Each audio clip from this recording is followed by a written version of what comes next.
네, 하나님 말씀 보겠습니다. 전도서 10편, 10장이지요. 전도서 10장 15절 말씀 보면, 우매자들의 수고는 제각기 고나게 할 뿐이라. 저희는 성읍에 들어갈 줄도 알지 못함이니라. 여러분, 이거는 영적인 의미를 가지고 있어요. 성읍에 들어갈 줄도 알지 못함이다. 성읍이라는 거는 저희는 성읍에 들어갈 줄도 알지 못함이라. 이것은 쉽게 간단하게 말하면은, 여러분들에게 설명을 좀 건너뛰어서 간단하게 말하면, 그들은 주님 안에 들어가지 못한다라는 거예요. 이 말은 우매자들의 수고는, 우매자들이라는 건 미련한 자들, 미련한 처녀들 아시죠? 성경에서 미련한 자들은 천국 못 가는 사람들, 그리고 지혜로운 사람들은 천국 가는 사람들, 단순히 머리가 좋고 단순히 뭐 눈치가 있고 뭐 이런 세상에서 말하는 지혜가 아니라 하나님의 지혜가 있는 사람들, 지혜로운 사람들은 천국 가는 사람들을 말하는 것이고, 우매자들, 미련한 자들은 지옥 가는, 천국 못 가는 사람들인데, 보세요. 우매자들의 수고는 제각기 고나게 할 뿐이라. 제각기 고나다. 자기를 피곤하게. 미련한 자들의 수고는 자기만 피곤할 뿐이다. 저희는 성읍에 들어갈 줄도 알지 못함이니라. 쉽게 말해서 우리가 주님 안에 들어가기 위해서는 수고를 해야 돼요. 주님 안에 유지하기 위해서도 수고를 해야 돼요. 성령을 따라 걷는 자들이 주님 안에 있는 것이라고 로마서 8장에 나와 있어요. 저들은 육체를 따라 걷는 것이 아니라 성령을 따라 걷는 자들이다. 8장 1절에 그 말씀이 있습니다. 헬라어 원어에서는 있어요. 그것이 원문에서는, 개역 원문에서는 있지만 개역 성경에서는 그것을 잘 번역을 안 해놨지만, 영을 따라 걷는 자들이 바로 주님 안에 있는 자들이라고 얘기하는 거예요. 우리는 주님 안에 있어야 되고 들어가야 되고, 좁은 문을 통해서 들어가야 되고, 그 다음에 좁은 길을 성령을 따라 그렇게 좁은 길을 걸어가야 돼요. 좁은 문을 통과해서 좁은 길을 걸어가야 됩니다. 근데 좁은 문조차도 통과를 못해요. 많은 사람들이 들어가기를 구하여도 못하는 자가 많을 것이다. 못한다 그러잖아요. 여기서 보시면은 우리가 많은 사람들이 수고를 합니다. 많은 사람들이 열심히 하는 사람들도 많이 있어요. 목사님들도, 그리고 성도들도 많은 봉사들을 많이 하고 사역도 열심히 하지만, 정작 그렇게 해서 가장 중요한 주님 안에 들어가지를 못해요. 주님 안에 들어가는 것이 바로 성읍에 들어간다라고는 말할 수는 없어요. 왜냐하면 그거는 위에 있는 예루살렘을 말하는 거예요. 새 예루살렘, 위에 있는 예루살렘, 주님 안에 산 위에 동네가 있어요. 동네가 시티죠. 시티, 성읍이 시티고, 이렇게 우리는 주님 안에 좁은 문을 통과해 들어가서 계속 그 산을 올라가다 보면 산 위에 어떤 도시가 나옵니다. 동네가 나와요. 동네라고 얘기하지만 하나님의 보좌가 있는 동네입니다. 그렇게 거기까지 가야지 하나님과 만나고 하나님과 어떤 통과 교제를 나누는 사람들이라고 할 수 있는데, 어떤 미련한 분들은 그렇게 열심히 해도 주님 안에 들어가지를 못한다라는 거예요. 좁은 문은 통과할지 모르겠지만 계속 그 여호와의 산 위에 계속 올라가서 그 위에 있는 예루살렘, 하늘의 예루살렘이라 그러죠. 거기에 도착을 못한다라는 거예요. 이거는 단순히 외적인 성읍을 말하는 게 아니에요. 영적인 성읍을 말하는 거예요. 전도서는 상당 부분 영적인 얘기들을 다루고 있어요.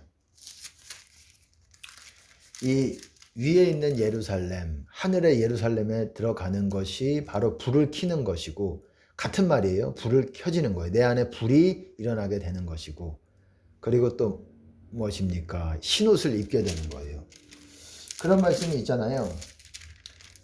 전도서의 9장의 8절에 보시면, 네 의복을 항상 희게 하며 내 머리에 향기름을 그치지 않게 할지니라. 우리가 기름이 그쳐지지 않아야지 불이 계속 유지가 되는 거예요.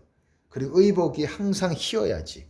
씻어서 희어야지. 신다라는 것은 우리의 죄가 우리의 몸에서 제거가 된다라는 거예요.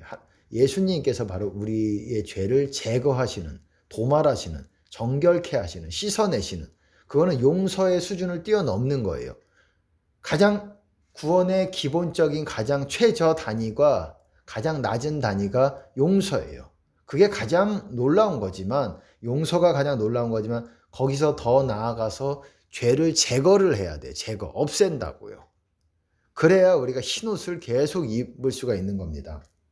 좀 어려울 수 있어요. 쉽게 말해서 기도할 때 방언 많이 하십시오. 중보 방언 많이 하시기 바랍니다. 그리고 찬양 방언 많이 하시고, 그것들이 죄를 제거하고 또한 용서를 받는 것인데, 중요한 거는 제가 오늘 나누기 원하는 거는, 베드로도 그렇게 말했습니다. 여기서 보시면은 베드로 후서에서도 아무도 멸망치 않고 회개에 이르기를 원하신다. 하나님은 아무도 멸망치 않고 회개에 이르기를 원하신다. 회개.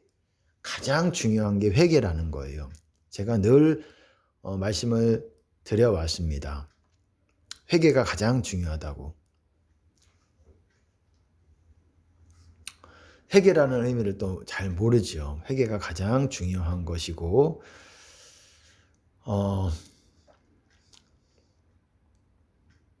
회개를 해야 주님 안으로 들어가는데, 그리고 또 어떻습니까? 죄사함에 이르는 회개라고도 얘기할 정도로 가장 궁극적으로 중요한 거는 무언가에 열심히 뭘 하고, 아껴서 뭘 하고 행하고, 이것이라기보다도 여러분, 죄를 안 짓고자 하고 모든 것을 예수님의 말씀 뿐만 아니라 주님의 음성으로 주시는 주님의 뜻을 행하기를 여러분들이 결단하는 것, 그것이 수시로 우리가 자주 해야 된다는 거예요. 제가 말씀드리고 싶은 거는 용서와 그렇게 회개가 자주자주 돼야 된다는 거예요. 우리는 느슨해져요. 용서했다가도 또 용서를 못하고 다시 생각하면은 또 괘씸하기도 하고, 그렇게 생각할 수도 있고, 어떤 사람이 그러면 또 마귀가 주는 그 미끼를 덥석 문 거예요. 그럼 용서를 또 못하게 됨으로써 우리가 주님 안에 벗어나게 됩니다. 죄 가운데 있게 돼요.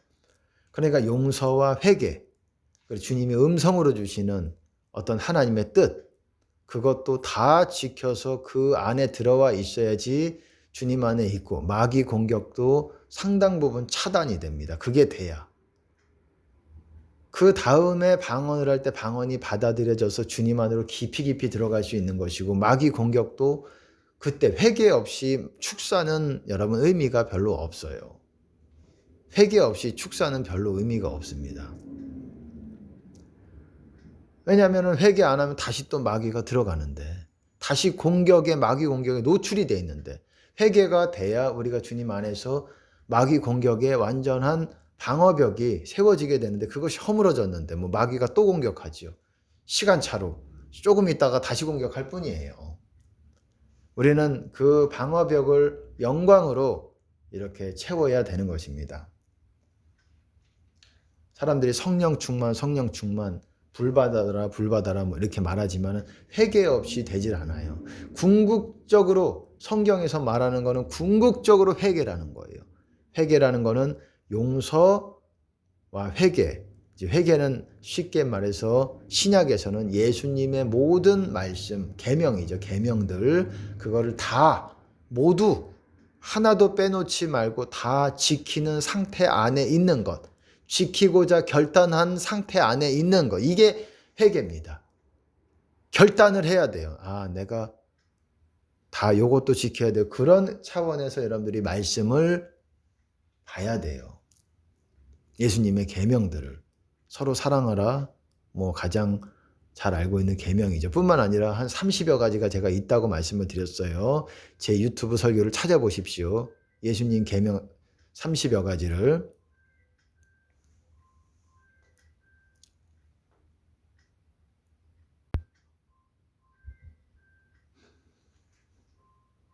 네, 예수님 계명 30여 가지를 찾아보시기 바랍니다. 제가 또 가끔 다시 설명을 드릴 수도 있을 겁니다. 아마 그렇게 생각하고 있고, 회개예요. 결국은 제가 여러분들에게 짧게 말하고 싶은 거는 늘 나를 점검해야 된다라는 거. 예수님의 계명에서 벗어난 것이 있는지, 너희가 내 말에 거하면 내 말 안에 거한다라는 거예요. 참 내 제자가 되고 진리를 알지니 진리가 너희를 자유케 하리라. 여러분 그것이 주님 안에 있는 거를 그렇게 표현한 거예요. 길게 다른 표현으로. 너희가 내 말을 지키면 죽음을 영원히 보지 않는다. 사망을 경험하지 않는다라는 거예요. 영원히 산다라는 거예요. 죽지 않고 영원히 산다. 죽음을 보지 않는다. 영원히 산다. 영생이잖아요. 그것이 어떤 사람들에게 내 말을 지키면 사람이 예수님의 말씀을 지키는 사람.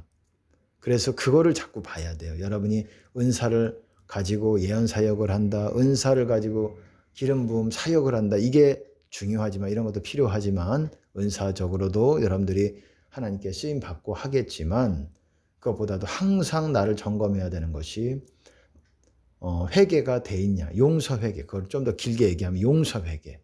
이 두 가지를 나눠서 생각하시기 바랍니다. 항상 점검해야 돼요. 마귀 공격이 좀 심하다. 그럼 용서 회개를 점검해야 돼요. 그것이 참 중요하다는 생각을 해요. 기초, 기본기. 제일 중요한 거라고 생각을 합니다. 그리고 주님에 대한 믿음도 있어야 되고 너무너무 중요하죠. 제가 드릴 말씀은 그겁니다. 그리고 주님께서 음성으로 주시는 이 시즌 가운데 여러분들에게 원하시는 그것, 하나님의 뜻을 행하는 것, 그것이 다 회개예요.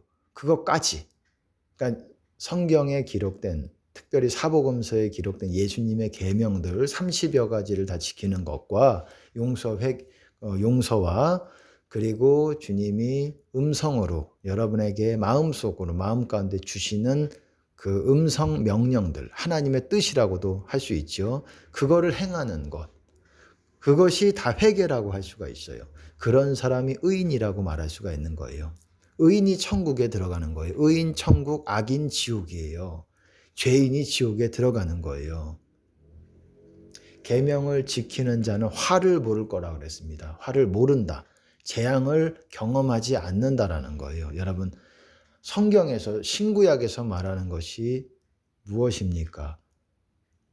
결국은 계명들을 다 지키는 거예요. 그게 회개입니다. 하나하나 내 자신을 돌아봐야 돼요. 지키는지 지키지 않는지. 내 의복을 항상 희게 하고 네 의복이죠. 네 머리에 향기름, 기름을 그치지 않게 하라. 기름이 그치지 않아야지 불이 계속 유지가 되는 거죠. 여러분 기름 부음 사역과 불 사역은 좀 다릅니다. 불 사역이 더 강한 겁니다. 회개가 안 돼도 기름이 올 수 있어요. 하지만 그쳐진다라는 거예요. 근데 기름이 그쳐지지 않게 하라. 이 말은 계속 한량없이 부어주시는 그런 상태로 들어가려면은 어떻습니까? 회개가 온전히 돼야 되는 거예요. 항상 그거를 점검해야 돼요. 그게 제일 중요한 거기 때문에. 내가 어제는 점검이 됐는데 어제는 그래도 다 회개가 됐는데 오늘 또 한두 개 놓칠 수가 있다는 거예요. 오늘 또 용서가 안 되게 이상하게 과거에 나를 괴롭게 했던, 힘들게 했던, 상처 줬던 그 사람이 생각나서 또 용서 못하는 마음 가운데로 그 사람을 붙들고 있다면, 그 사람이 용서 못하고 있다면 또 여러분들은 그 주님 안에서 벗어난 거고 회개가 안 된 상태고 죄인의 상태로 있게 되는 겁니다. 그 상태로는 기도의 분량만 가지고 되는 게 아니에요. 방언도 여러분 회개가 돼야 방언되는 겁니다. 여러분 어쨌든 회개를 중요하게 생각하시기 바라겠습니다. 예수님 이름으로 축복합니다.